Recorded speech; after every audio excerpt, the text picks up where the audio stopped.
Hi everyone, good morning. সকাল 7টা বাজে। সকালবেলা আজকে ঘুম থেকে উঠেই দেখি সূর্য মামার এত তাপ।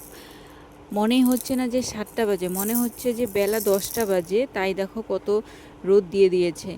আর এই দেখো আজকে তোমাদের সাথে আমাদের রাস্তার দিকটা শেয়ার করলাম। ওই দেখো মুরগি ছেড়ে দিয়েছে কে বা। যাই হোক, এদিকে সোনা মামামকে খেলনা দিয়ে দিয়েছি, সকাল সকাল খেলবে এখন। এই খেলনাগুলো ওর বড় মামা দিয়েছে।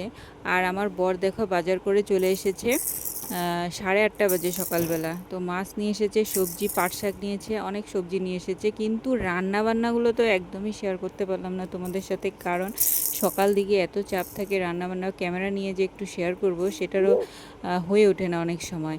যাই হোক, এদিকে দিদা পাশের বাড়ি থেকে আম কিনে এনে আম রোদে দিয়েছে, যাতে আচার দেবে আম তেল। আমাদের গাছের নয়, আমাদের গাছটা ছেটে দেওয়া হয়েছে ডালডুল, সেগুলো এবার আম আসেনি। আর আমি এদিকে সবজিগুলো ভাগ ভাগ করে এখন ফ্রিজে রেখে দিলাম, যাতে নষ্ট না হয়, গরমের মধ্যে কীরকম একটা হয়ে যায়। কাঁচা লঙ্কা অনেক ছিল, তাও আবার কাঁচা লঙ্কা নিয়ে এসেছে, কাঁচা লঙ্কাগুলোও এক্সট্রা করে রেখে দিলাম। আর আমার সোনা মাম্মাম দেখো গরমের মধ্যে স্নান করে কি খুশি, ও পুরো এনজয় করছে। ও স্নান করতে ভীষণ ভালোবাসে, জল দেখলে এত খুশি হয়ে যায়। স্নান করাতে একদম মানে ঝামেলা নেই ওর। তারপরে খাওয়া দাওয়া করে